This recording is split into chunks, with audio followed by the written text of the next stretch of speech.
I see 7 o'clock. I'll call the meeting to order.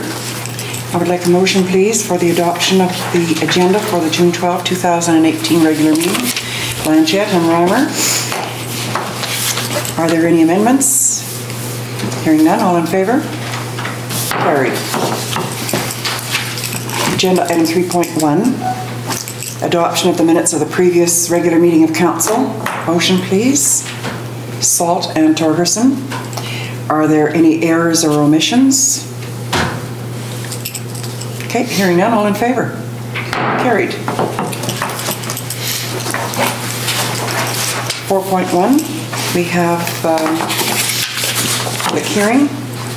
I'll read out the statement by the chair first. Public hearings are being convened pursuant to the terms of the Local Government Act prior to consideration of each of the following items. 1. Village of Valemount Zoning Amendment Bylaw Number 779-2018. 2. Village of Valemount Council Procedures Amendment Bylaw Number 786-2018. At a public hearing, any person present who believes that his or her interest in property may be affected by a matter being considered shall be given an opportunity to be heard on the matter contained in the proposal. However, it is important that all who speak at this meeting restrict their remarks to matters contained in the proposal, and it is my responsibility as chairperson of this meeting to ensure that all remarks are so restricted. Those of you who wish to speak concerning the proposal should, at the appropriate time, commence your address to the council and meeting by clearly stating your name. Then you may give us the benefit of your views concerning the proposal. Members of council may, if they so wish, ask questions of you following your presentation. However, the main function of the council members this evening is to listen to the views of the public. It is not the function of council at a public hearing to debate the merits of a proposal. Everyone who deems his or her interest in property to be affected shall be given the opportunity to be heard at this meeting. No one will be or should feel discouraged or prevented from making his or her views known. At the conclusion of a public hearing, council may, without further notice, give whatever effect council believes proper to the representations made at the hearing. During the course of a public hearing, people sometimes tend to become enthusiastic or emotional. Regardless of whether you favor or oppose any particular application or argument, please refrain from applause or other expressions of emotion. Restraint enables others whose views may or may not coincide with your own to exercise their right to express their views, and enables all views expressed to be heard in as impartial a form as possible.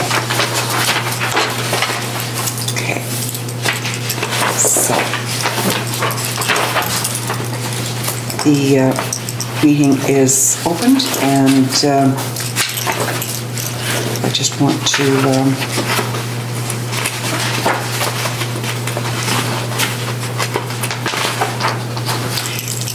invite Megan Vincente, our planner, to give her presentation on the first, please.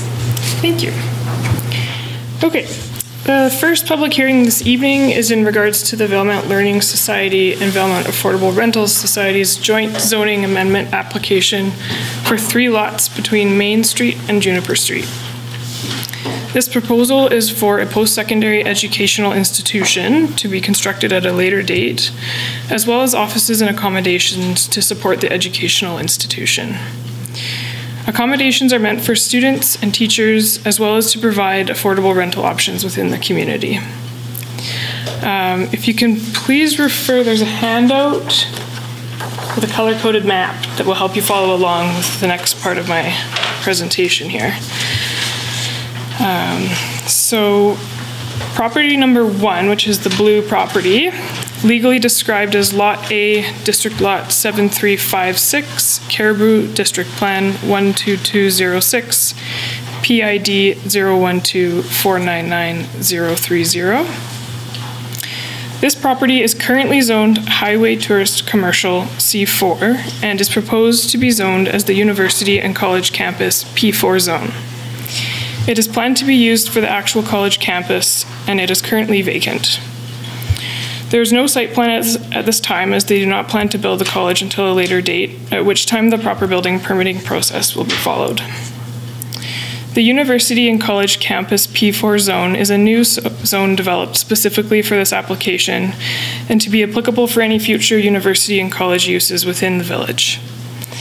The proposed definition for educational institution is a comprehensive list of possible university and college campus uses, including classrooms, libraries, offices, recreation facilities, accommodations, and kitchen and dining facilities.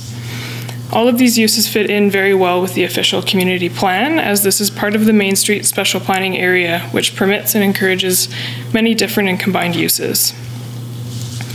The second property, which is green on your map, is legally described as Lot 2, District Lot 7356, Caribou District Plan 9569, PID 013-899-783. This property is also currently zoned Highway Tourist Commercial C4 and is proposed to be zoned to the medium density multiple family R4 zone, with a site-specific clause to permit office use and single-family residential use. There's currently a single detached home on this property. This zoning amendment would permit the house to be used as a residence, as an office, or as a combination of both uses. Staff has suggested R4 as the best zoning option in order to exclude short-term vacation rental use and to limit the density permitted on this property. Due to the existing house, single-family dwelling use was added as a permitted use. Okay, and the third property, which is orange on your map, was formerly 2 properties but has recently been amalgamated, so now it's 1. And is legally described as Parcel A, being a consolidation of lots A and B, CA 6734489, District Lot 7356, Caribou District Plan PGP 47138, PID 030413681. This property is also currently zoned C4 and is proposed to be zoned to high-density residential R5 zone with a site-specific clause to permit multiple principal buildings to allow for the existing motel building to remain, as well as additional affordable rental units to be constructed. These future units will be used by students and as affordable rental units for the general public. If there are no major issues from the public hearing, staff recommends giving third reading and final adoption to zoning amendment bylaw number 779/2018. Thank you. Thank you. Council, do you have any questions of Ms. Vincente at this time? All is clear? Okay. Do we have any written submissions, Ms. Shepherd? No, we do not. Thank you. Okay. Agenda item number 4 on this bylaw proposal. Presentation by proponent, if present. Is there a presentation from the proponent? No? Okay. Are there any questions of the proponent by council? Hearing none.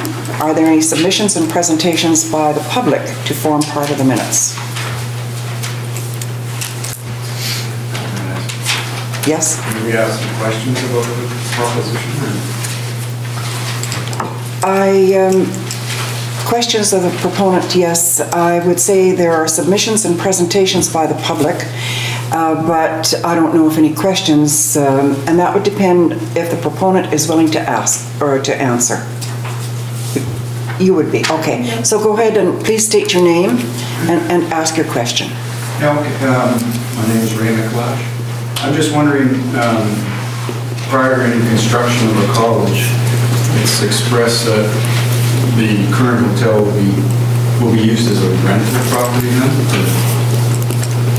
low income to use as residences. There is already a college in place. It's just currently renting space at 99 Gord Street. So we do anticipate that once the college is up and running with classes going, that we will be able to hopefully offer some accommodations to students.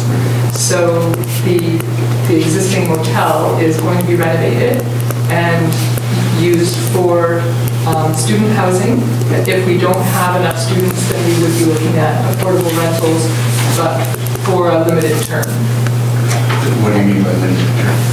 Well, we want to be able to make sure that we have housing for students. So if we will know far enough in advance what the enrollment is going to be and how many students will be needing housing. So once we know that, we'll know how much of the housing we need for students.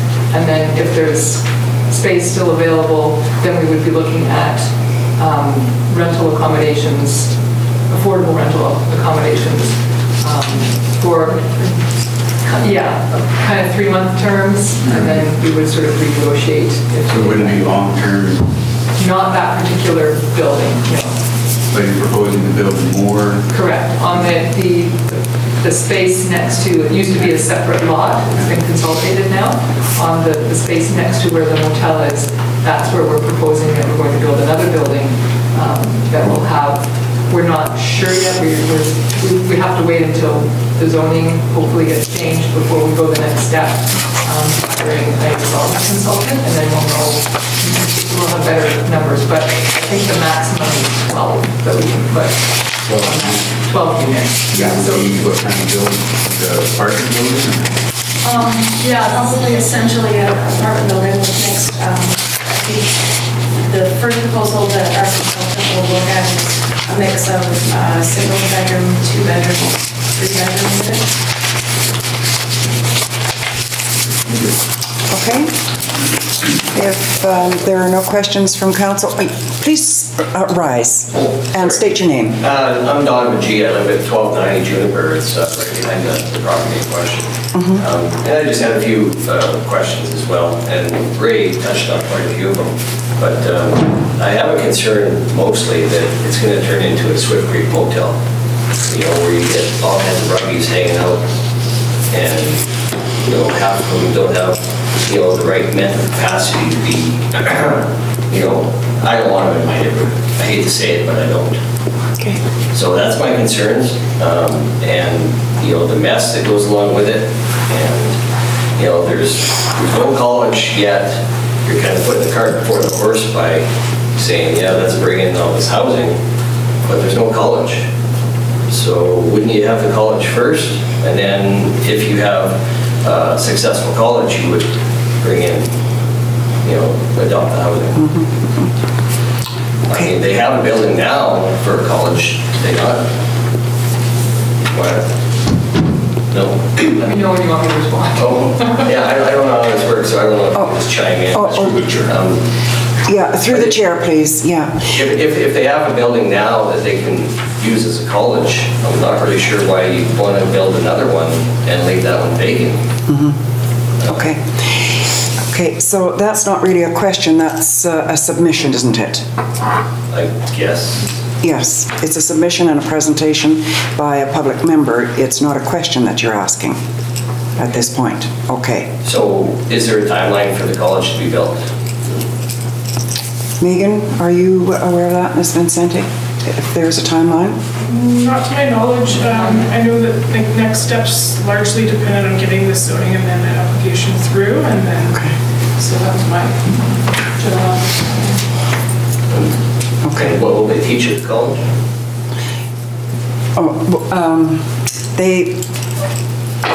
I think it's primarily tourism related, as far as I know. Yeah. Okay, please, no comments except through the chair. Okay, this is a public hearing. Okay. Do you have any other submission that you wish to make at this point? Yeah, I don't can I say I'm against it. Yes, you may, because you, excuse me, you live in the area and you feel that your property will be affected, and so your submission of opposition is being noted by our secretary here. You know, if I could be guaranteed that it was a college and everything is going to be above board, that's one thing. But to put in low-income housing and then put in more low-income housing and then build a college beside low-income housing, that just doesn't seem right. That's weird. Okay. Okay. Thank you. Thanks. Thank you. Council, do you have anything that you wish to clarify? Yes. And Reimer Clash again, just as my suggestion, I also have some reservations for additional low-income housing for many reasons that Don listed. Okay, thank you. Okay. Councillor Salt. If properly managed, like our seniors housing, if it's properly managed by a society or another organization that takes care of ensuring that certain guidelines are met, then you can have a nice looking, well taken care of affordable rental property. So that I think as long as there's a governing board managing it, you're going to have better success than if it's just a private individual. It's just a comment. Okay. Your Worship, yes. Some of the comments could be part of council's deliberation. Yes. Let's get back. Yeah, this wasn't the time to make that comment. It's all right, but let's let it finish up with the public. Okay. Just Don and G again. The type of people, are they going to be screened, these low-income people? I mean, are we going to know what kind of people they are before they come in there, or are we just letting anyone come live there? You know, because if there's crazies there, you know, who's gonna manage that? You know, I get it. You know, if you do have the proper management and the grounds are kept nice and all, that's a great thing. That's a big if. That's a big cost. If you got low income, that means you have low income. So you've got upkeep on a variable building. Where's the money coming from? You're not getting money from these people in the low income rentals. So where are you getting the money to pay the managers? Okay, thank you. You've noted, your remarks have been noted. Thank you. Okay, the proponent, I'll give you one more opportunity. Thank you. But it's past that already. Okay. Thank you. Briette Kenkel, I'm the president of the Valemount Affordable Rental Society. I heard some questions and I would just like to make some statements. The Valemount Affordable Rental Society has been working closely with VC Housing. We will have an operating agreement with VC Housing with some very strict guidelines, and VC Housing actually provides support financially to help with the actual housing. It will be affordable housing. It's not social housing. It's for the individuals that we anticipate that will be living in this housing. They are not going to be people with high social needs, no more than your existing next door neighbors may have. They're the people that are working in our village, working in jobs that they just can't afford some of the higher costs of rentals or homeownership, especially with some of the development that's happening in Valemount with housing prices increasing. So I hope that understanding that will help the community sort of understand that it's not going to become a slum.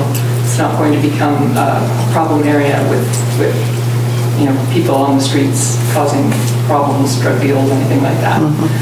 The college has been up and running for a year now, and we are in the process of dealing with provincial government to get programs approved so that we can start the college. Before we can market the college, we need to ensure students who wish to come to Valemount to attend college that there's a place for them to live, and currently there's none. So although it sounds as though we're putting the cart before the horse, we have to have housing available in order to invite students to come to Valemount to study. Thank you. Thank you. My name is Peter Felmack. I own the hotel next door, and I was just wondering why this property needed 3 different zoning. Before there was all the same zoning. I don't know, I can't say why they need 3 different zoning, but having said that, I am not in favor of low income rental. I'm in favor of students to live there, that's perfect, but I'm not in favor of low income. So that's my say. Thank you. Are there any further submissions and presentations? You live nearby? Please rise then.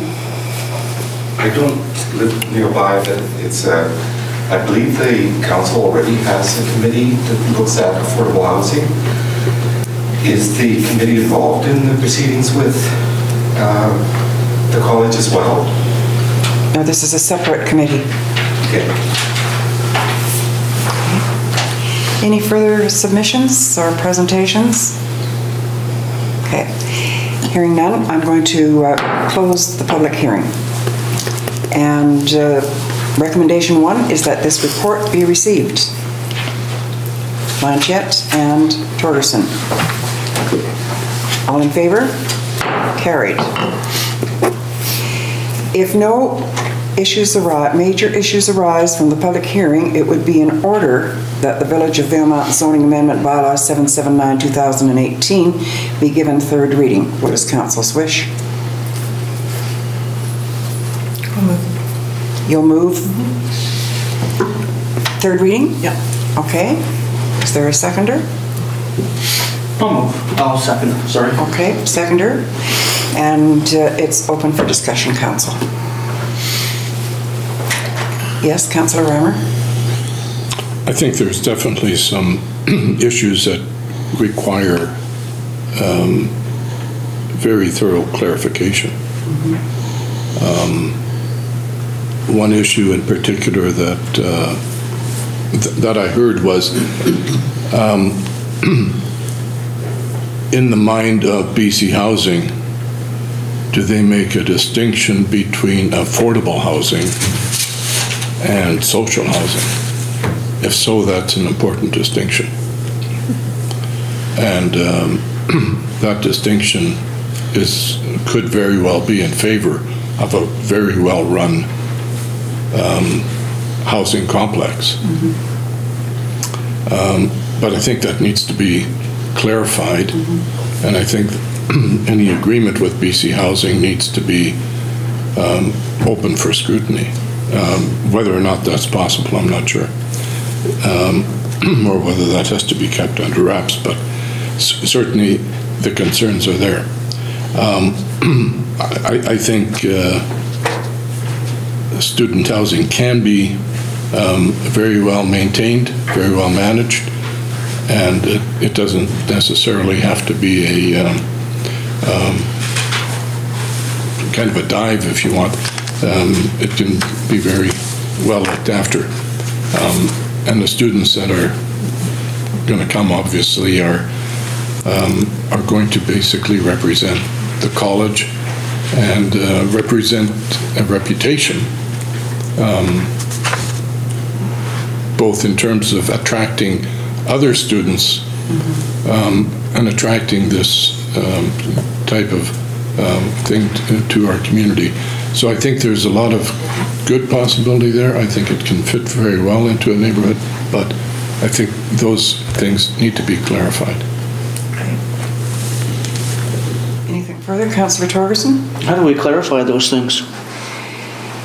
Perhaps third reading can be approved, but prior to adoption, the society would have to guarantee something in writing and clarify it to council's satisfaction, as well as to the nearby property owners. There's 3 who have objected, and they would have to be satisfied that it will be properly guaranteed that it won't be a slum. Okay. That's what I'm thinking. Yes. So, I live in a mobile home park, which is the epitome of low income. For the most part, the grounds are kept. Everyone kind of, there's no strata fees or anything, but for the most part, we maintain lawns, we keep driveways plowed and things of that nature. I would support third reading and clarification from BC Housing. That guidelines are not just guidelines, they're protocols. And I'll support deferment of fourth reading. Okay. We need to clarify and address the concerns of those who live next door and have them assured that it's not going to affect their lifestyle or their properties. Yeah. I'm wondering if a meeting with the VARs and the concerned residents is a good option too. That way they can sit down, show them what they're thinking, run ideas by them, you know. Okay. I'd leave that to the, sorry. Yes. I would leave that to the society and the concerned property owners for sure. The other thing is too, I know that RVSS is thinking of and working on social housing, which is what was referred to here. Yes. And affordable housing is something different. It would be, you know, something that the kids at Tim Hortons can afford. You know, they're working, they're making money, they just can't afford a house. So we have to remember there is a big difference between social housing and what VARS is thinking of as affordable housing, and that's different. Yes. Okay. Councillor Reimer. Yeah, I think one other thing that we can look at in terms of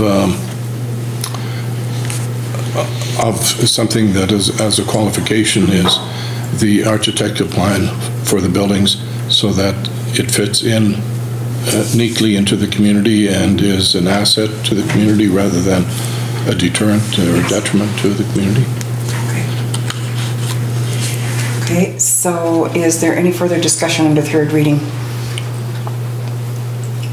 And council is prepared then to have clarification and that the answers to the property owners who are next door or neighbors, that they be given a guarantee of the plans and that their properties will not be negatively impacted nor their lifestyle. And then we can go forward to the adoption at the subsequent meeting.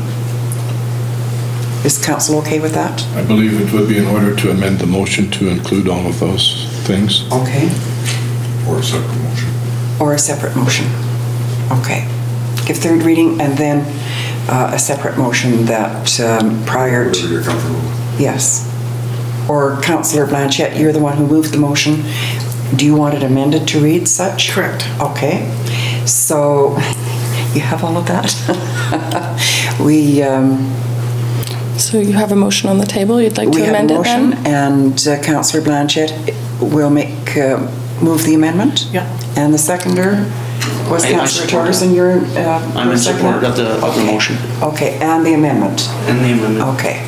So actually, it's not a separate motion. We're just amending the first one. So I'll take a vote then on the amendment. All in favor of the amendment? Carried. And all in favor of the motion as amended? Carried. Okay. So agenda item 3 will be deferred to the next council meeting. Okay. We don't need a motion for that, do we? No. Okay. So agenda item 4.2, I'm going to, this is Village of Valemount Council Procedures Amendment Bylaw number 786, 2018, and I'm opening the public hearing, and the presentation by the chair has already been made. So I will ask for the presentation from administration. Carleena Shepherd will make a presentation with respect to the proposed bylaw amendment. Thank you, Your Worship. So tonight's second public hearing is with respect to Council Procedures Bylaw number 652. Only one amendment is proposed, and that is to change the inaugural council meeting date to the first week of November as opposed to the first week of December. The election was formally held in November, with the inaugural meeting taking place in the first week of December. The community charter has now been amended, and the 2018 election will take place on October 20th. And so we are amending the bylaw to bring it in line with provincial legislation in time for the 2018 election. The amendment received first and second reading at the May 22nd council meeting, and we are here this evening to receive any public comment prior to putting third reading before council. Okay. If there is no presentation from the public regarding this? Okay. And there is no submission? None. None, okay. And submissions and presentations by the public regarding this issue of changing the date? Seeing none, I'll close the public hearing, and we will move, please, that that this report be received. Okay, Councillors Torgerson and Salt. All in favor? Number 2, that the Village of Valemount Council Procedures Amendment Bylaw number 786, 2018 be given third reading. Okay, Blanchette and Reimer. Any discussion? Hearing none, all in favor? Carried. Agenda item 6.1, the employer health tax premiums.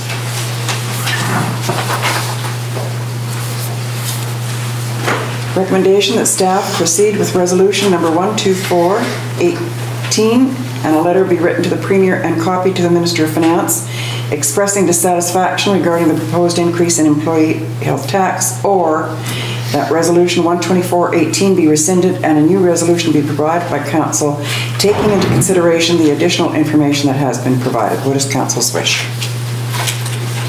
Councillor Torgerson.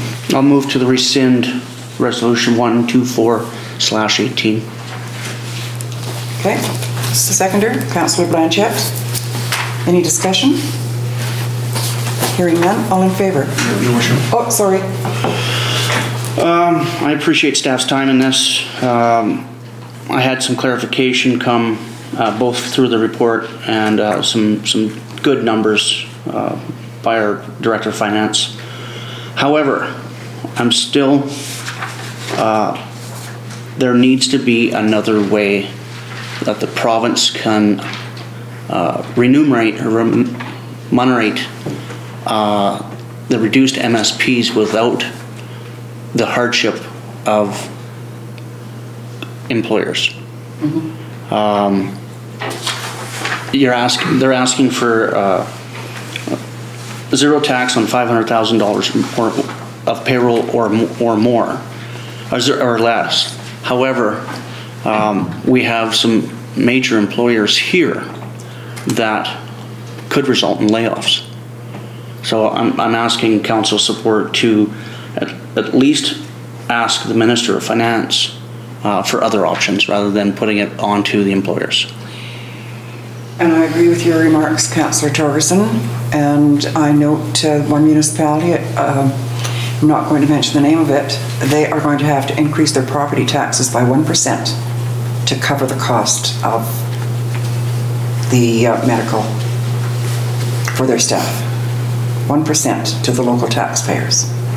Yeah, so is there any comment with respect to Councillor Torgerson? You had something, Councillor Reimer? Yeah, I concur with the idea. As far as the direct impact to the village of Valemount, the numbers seem to indicate that it won't directly impact us to this extent that we had thought. And that's all fine and good, but it's not just about us. It's about, as Councillor Torgerson has pointed out, other major employers who,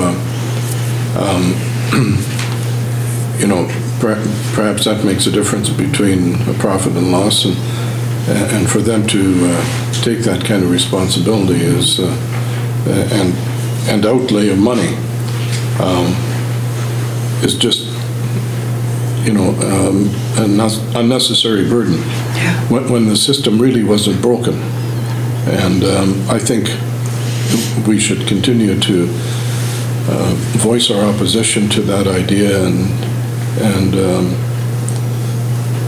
find another solution to this. Okay. That, you know, as I indicated last meeting, I have no problem, and I think most employees should not have a problem in contributing something to their own health and welfare and medical costs. It's been standard for years, and there's no reason really to change it. And there is a there is a safety net for those that really can't afford it right now. So those of us that can afford it, we can keep paying for it. And that's no longer an option. That's not really right. Thank you, Councillor Blanchette. Is there a way to get on the docket for UBCM? With respect to this, yeah. I'm sure that UBCM will probably be discussing it because of all the other cities and municipalities who will not benefit. Like the one municipality that has to raise their property taxes by 1%. So it'll be front and center. It'll be front and center at UBCM. Okay. If, yes. If I may, through you, Councillor Blanchette's comment, of course, we will receive an invitation from the Premier's office to meet with ministers as well, should this not be resolved throughout the summer months. Yeah. Okay. And we can't really go there with a complaint if our municipality is benefiting. So I'm going to take a vote on number 2, recommendation number 2, and then a separate motion to write a letter to the Premier and the Minister of Finance with respect to requesting consideration for employers. Okay. So all in favor then of resolution number 2? Carried. And you would like to make that motion, Councillor Torgerson? Just a point of order, Your Worship. There was a motion on the floor to rescind the original letter, and that was just passed? That was just passed, yes. I heard number 2, I'm sorry. Oh, no, that was just passed, and it was recommendation number 2. Very good. Okay, so what I am requesting now is a motion that a letter be written in support of employers. I'll move that. Okay, moved by Councillor Torgerson and seconded by Councillor Blanchette. That a letter be written to the Premier of British Columbia and the Minister of Finance, raising attention to the negative impacts their ruling will make for employers. Okay. All in favor? Yes, Councillor. Yes. We are employers as well. Of course. Yes, we are, but and we're talking we about could end up in that net if all of a sudden something happens and we all of a sudden have more staff. Yeah. So just as a we're not general private corporations, and that's who Councillor Torgerson was referring to. Okay? Yes. Also, all employers, with respect to their payroll of over $500,000. That includes us. That includes a ski hill. That includes the CNR, one of the largest employees in this. That may even include the Best Western. These are. This will hurt. Yes, it will. Okay. So all in favor? Carried. Item 6.2, Village of Valemount Municipal Insurance. Recommendation that staff be directed to proceed with the municipal insurance RFP as presented, or that staff be directed to proceed with the municipal insurance RFP as amended. What is Council's wish? Councillor Reimer? I'll make a motion that staff be directed to proceed with municipal insurance RFP on the basis of a 1-year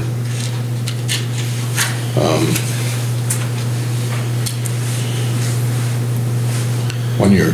Oh, 1 year. 1 year. Okay. Is there a seconder? Councillor Torgerson? To open up for discussion, yeah. Yes. It's open for discussion.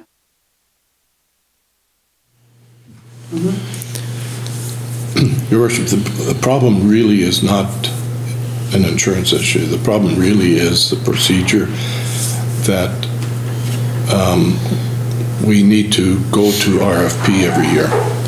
And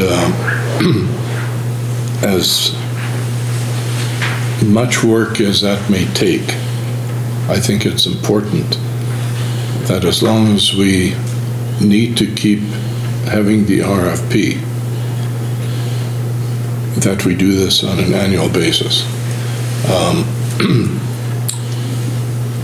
As I pointed out last meeting, this is not a contract to guarantee us a premium.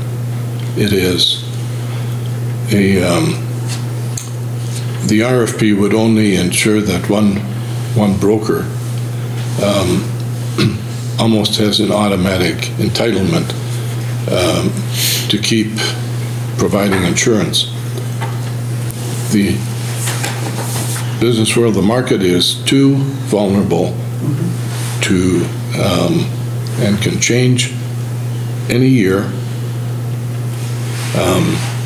Both the brokerage that is providing this and actually the company is not really an insurance company, but they are also a managing agent who puts together the package and manages that on behalf of other insurance company. There is no control, and it would be detrimental, I think, to us in the long term not to do this every year and to pay close attention. Insurance is the most important thing that we have to protect our assets, and to not pay attention to this and try to do away with this very important procedure, I think can lead to problems down the road.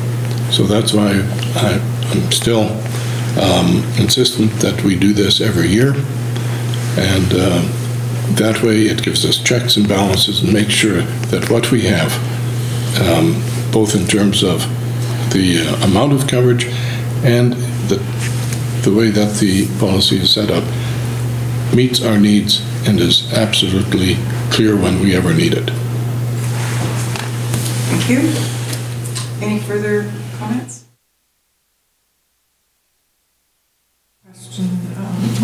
I'm certainly not an insurance expert, so that's why we rely heavily on Councillor Reimer.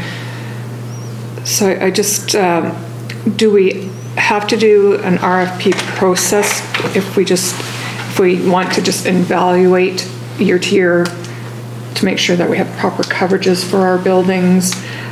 I know how the process happened before. So I do know that we met annually with our provider to make sure the buildings were valued at a certain, current pricing, and that we had appropriate coverages. And that process didn't go through an RFP every year before. So that's why I'm wondering where is the difference? What has happened that's changed it? So that's where I just like some clarification. And you're looking to Councillor Reimer for a reply? What the difference was. Well, I'm not exactly sure. I mean, somewhere there was a decision made a number of years ago that,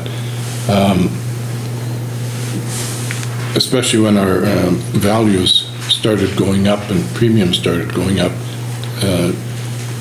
to match those values, that an RFP would be in order rather than just reviewing that with certain brokers that might want to submit a quotation.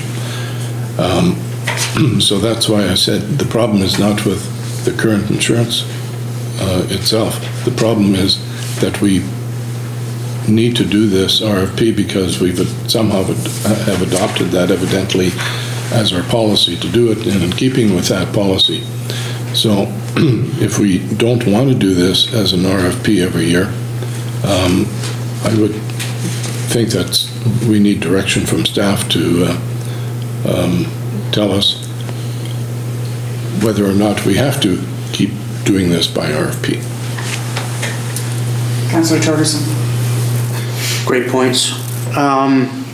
Our procurement policy, I believe, is 10,000. So anything above and beyond that must go out to an RFP. I think that keeps a good check and balance there, and it limits or allows council to review those RFPs and those responses to those RFPs for anything over 10,000. So I believe that number should not be changed. So in the cases of our insurance premiums at $23,000, $25,000, $25,000, $26,000, $24,000, it should go out to an RFP. Yes, I agree. And that would keep it in line with the procurement policy. You're correct. Okay. So is there any further discussion or questions that council may have? Okay. All in favor then? Okay, carried. Agenda item 7.1, correspondence for action, New Horizons for Seniors Grant Program, request to council from the Vice President, Marie Burkbeck, and the recommendation is that a letter of endorsement be provided to the Valemount Senior Citizens Club in their application for funding to the New Horizons for Seniors Program. Okay, motion please. Salt and Torgerson. Any discussion? Best of luck. Yeah, hearing none, all in favor? Carried. Agenda item 7.2, Valemount Elementary School, PAC, request to council, and I believe that it has been amended, has it not, the request? It was, and I amended the recommendation. Yes. That council waives the picnic table rental fees for the June 26th PAC fundraising barbecue and approves the request to have Public Works assist in event preparation, set up and take down, subject to Ms. Masters coordinating with the Superintendent of Public Works to confirm dates, time, and availability of the Public Works staff. What is council's wish? Moved by Councillor Torgerson and seconded by Councillor Salt that the recommendation be approved. Any discussion? Hearing none? All in favor? Yeah, of course. All in favor? Carried. Valemount Museum Canada Day celebration request to council that the rental fees for the use of the village tent by the Valemount Museum on July 1st, 2018 be waived, subject to the applicant providing the required damage deposit to the village no later than June 27, 2018, and 2, that the village of Valemount donate a large cake to the Canada Day event. Councillor Blanchette and Councillor Salt. Discussion? Hearing none, all in favor? Carried. Valemount Community Forest, request to council, and the recommendation is that a resolution of support be provided to the Valemount Community Forest Company Limited in their submission of an application for $100,000 from the BC Rural Dividend Funding Program for the completion of an LIDAR survey. Motion, please. Torgerson and Reimer. Any discussion? Yes, Councillor. I really hope that the Valemount Community Forest Company has the support of council in this application. It's probably one of the largest and most important planning tools and undertaking that that company will have done. Thank you. Any further comments or questions? Hearing none, all in favor? Carried. We have a reading file. Is there anything that council wishes to bring forward? Yes, Councillor Salt. I'd like to congratulate the Valemount Community Sports Day Association for taking advantage of the NDIT Fabulous Festivals and Events program to receive some funding for this year's Valemount Days. Yes. Okay. Anything else that council wishes to bring forward? Okay. Yes. I'm also going to mention the Scleroderma Walk being held on Saturday, June 30th. I had really wanted to attend the ALS walk, but something came up suddenly that I was unable to attend that. So I'm hoping to participate in the Scleroderma walk instead. You can report on it after the event. Okay. Anything further, council? Okay. Number 9.1, administrative reports, development permit. Number 1-18, 885 Cranberry Lake Road. Recommendation.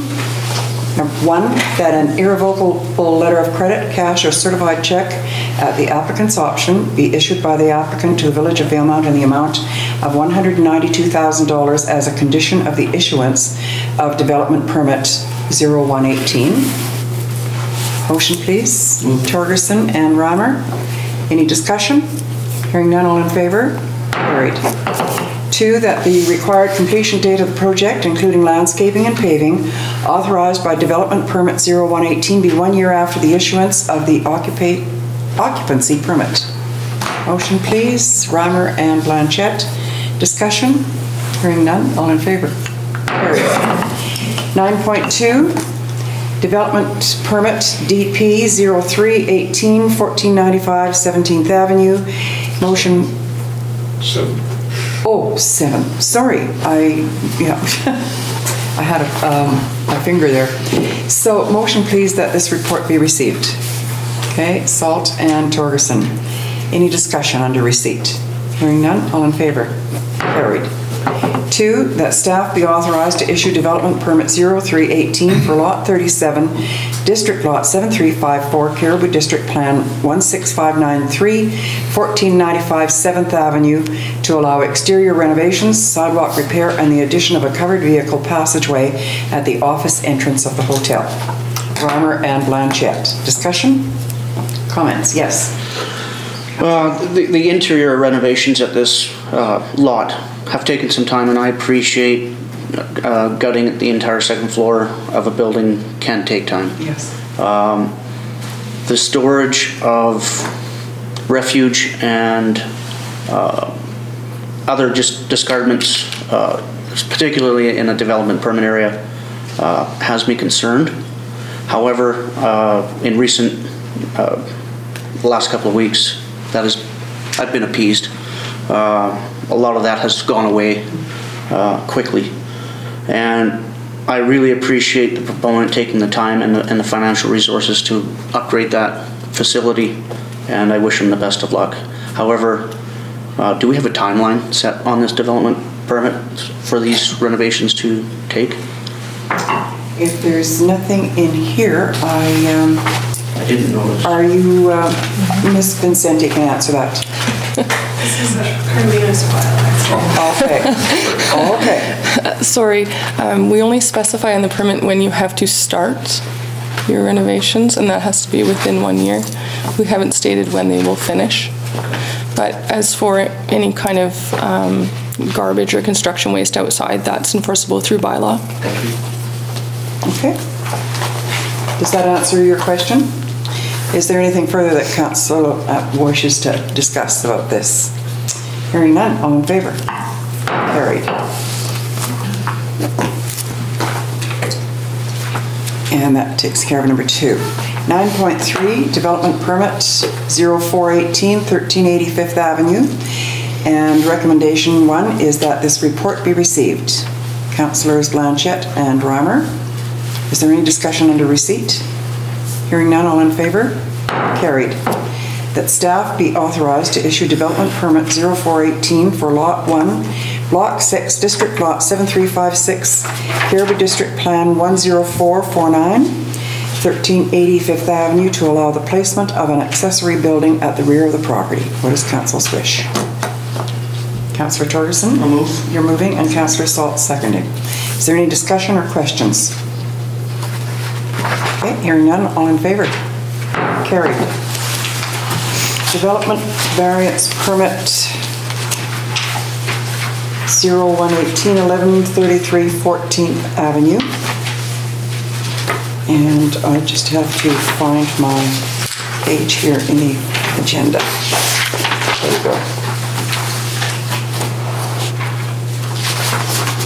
Recommendation that council gives final approval to development variance permit 0118 for Lot 38, District Lot 7355, Caribou District Plan 26762, to vary zoning bylaw number 610, 2007, section 6.3.8, maximum height of accessory building, and section 6.3.11, minimum setback of accessory buildings from rear parcel line, to permit an accessory building height of 6.1 meters and a rear setback of 1.2 meters.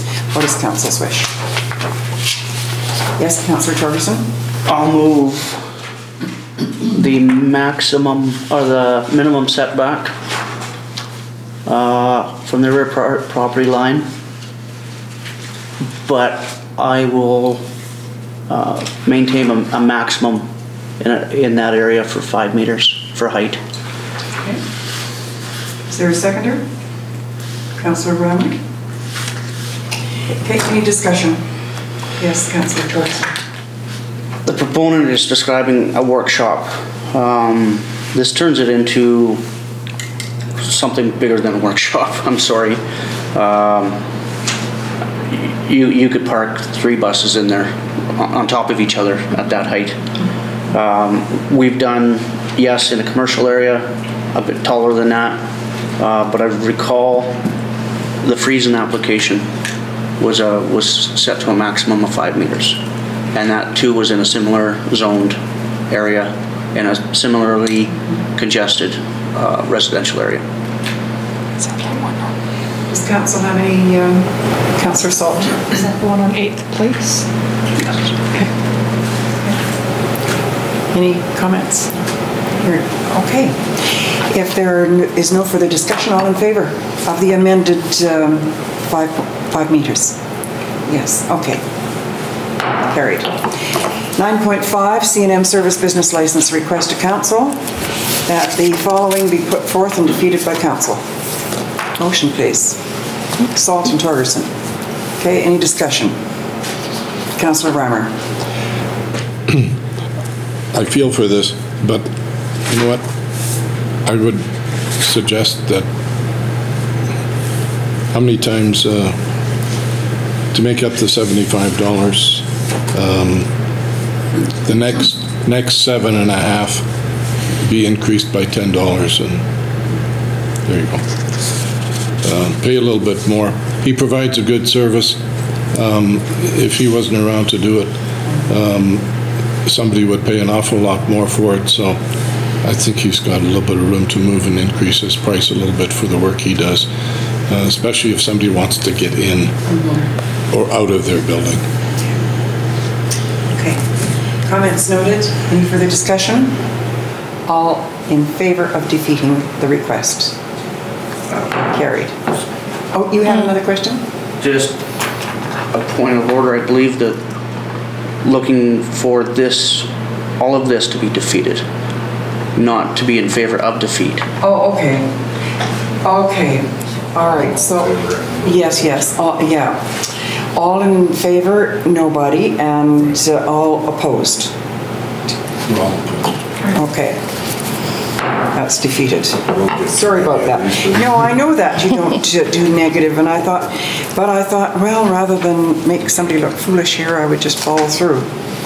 Okay. So 9.6, Village of Valemount Office, proposed elevator cost recommendation that this report be received. Okay. Blanchette and Reimer, discussion? In the mode of our budget right now. Yes. Okay. Anything further? All in favor of receipt? Carried. Agenda item 10.1, Village of Valemount General Elections and Voting Bylaw number 785, 2018, recommendation that the Village of Valemount General Elections and Voting Bylaw number 785, 2018 be adopted. Blanchette and Salt. No discussion? All in favor? Carried. Agenda item 10.2, recommendation of Village of Valemount Officers and Employees Bylaw number 788, 2018. Recommendation 1, that the Village of Valemount Officers and Employees Bylaw number 788, 2018 be given second reading. Okay, Torgerson and Salt. I'm just looking for page.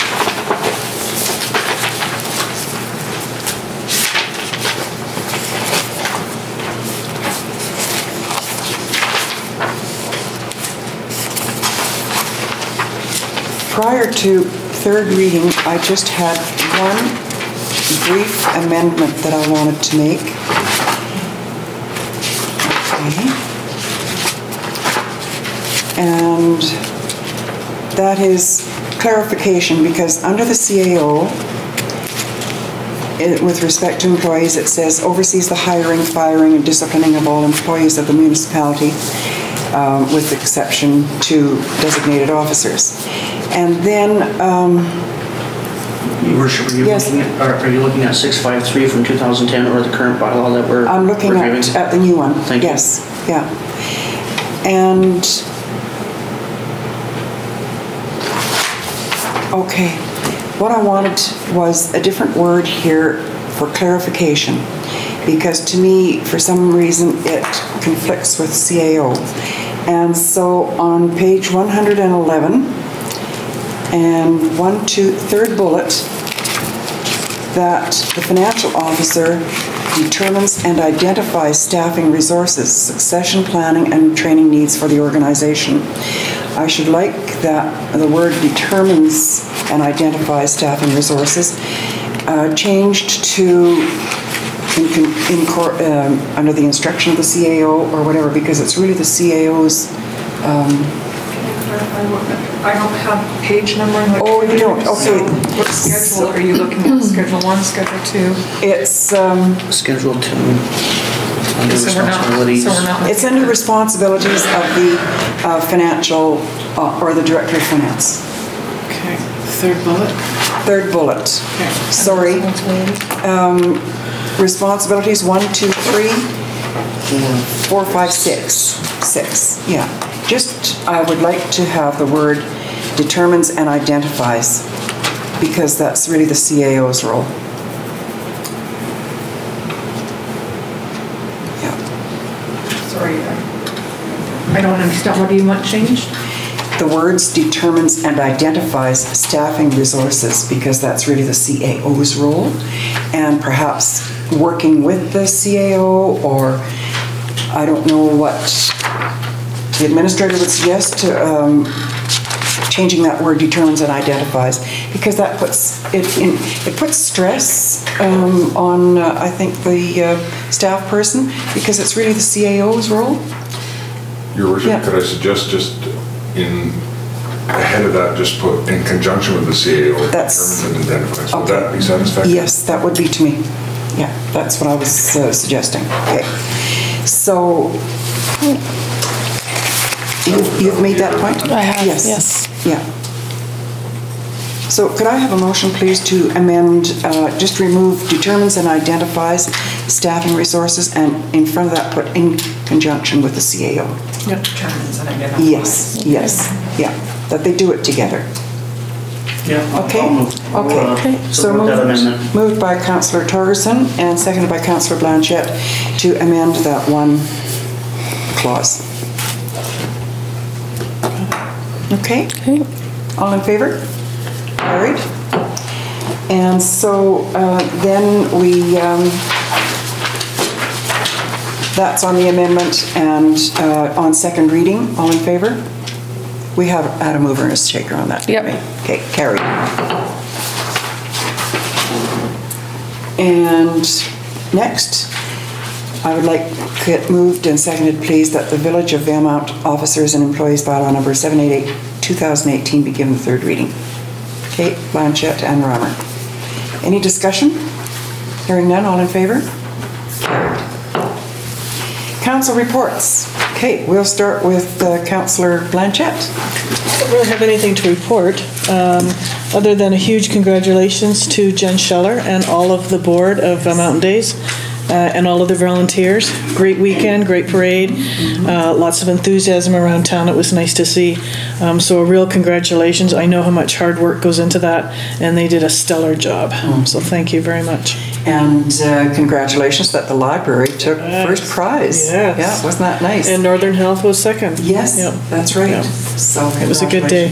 Yes. Yep. Councillor Reimer? I'll ditto those remarks, and I was out of town on a business trip for a few days between last council meeting and this council meeting, and then I was on an environmental research expedition to see what the response of finfish would be when they were presented with something that looked similarly, strikingly familiar like food. And that's my report. Okay. The hardship. Councillor Salt?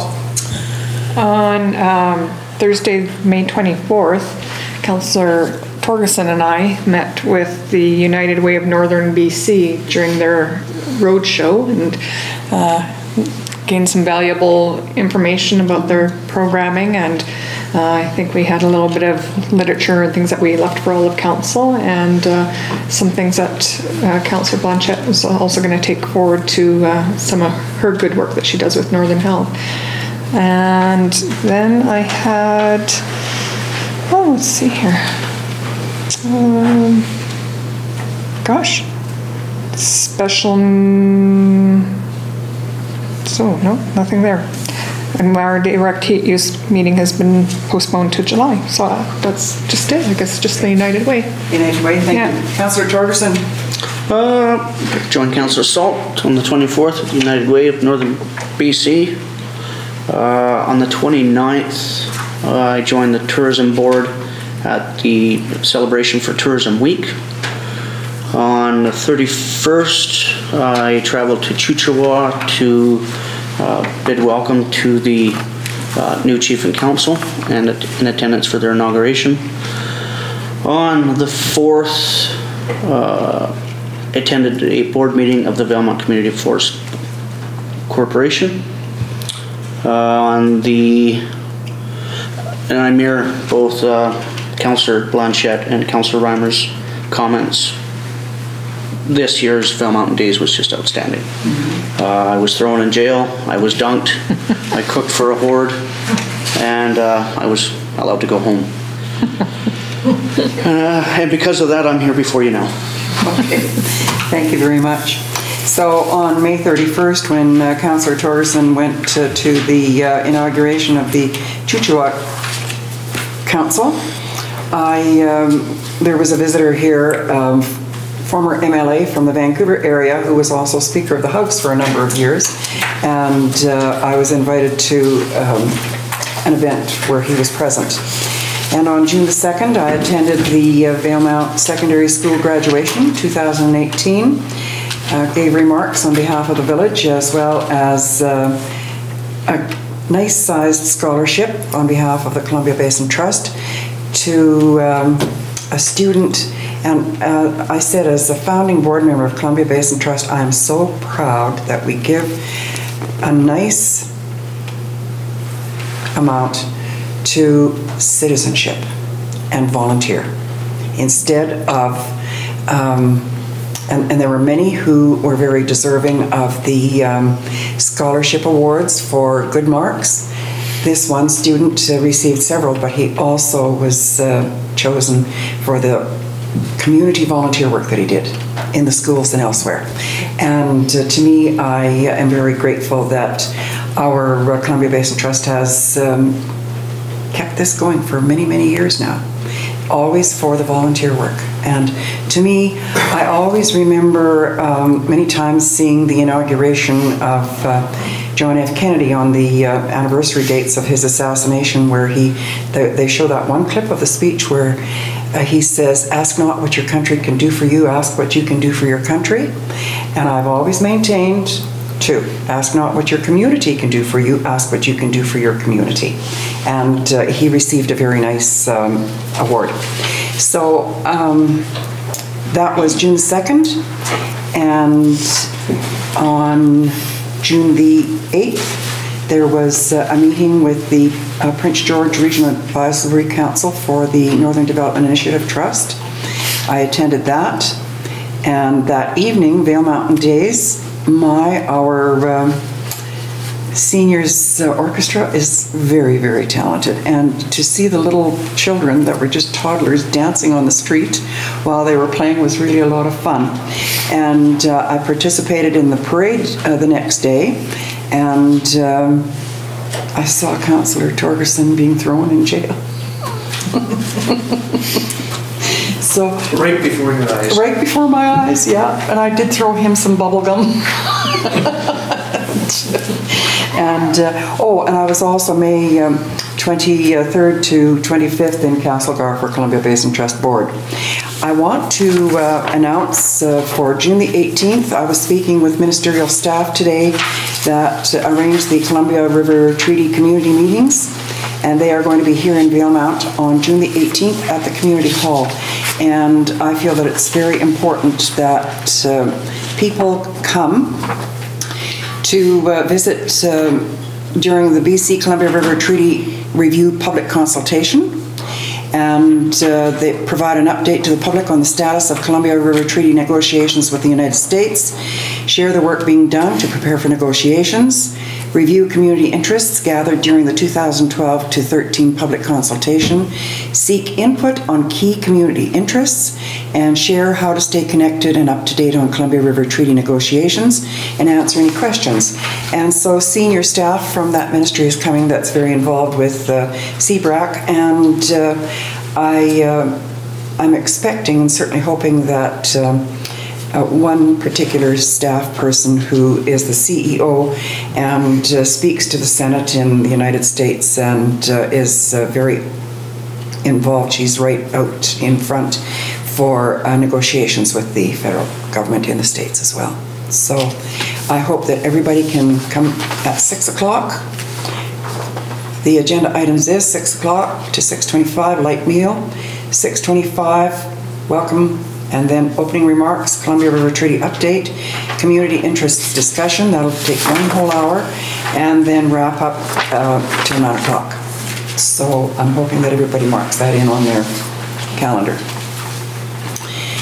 And I too want to congratulate Jennifer Scheller, the president of the Valemount Days, Twyla Hawken, vice president, Leah Johnson was secretary treasurer, and directors Heather Michaud, Monica Springer, Darcy Peaver, Shay Bernicky, and Krista Backrack. They did a fantastic job. They really did.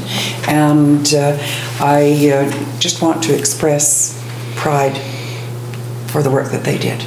Yeah, they did a wonderful job. And yeah, that's it. Thanks. Your Worship. Yes. Can I add something to that? Of course.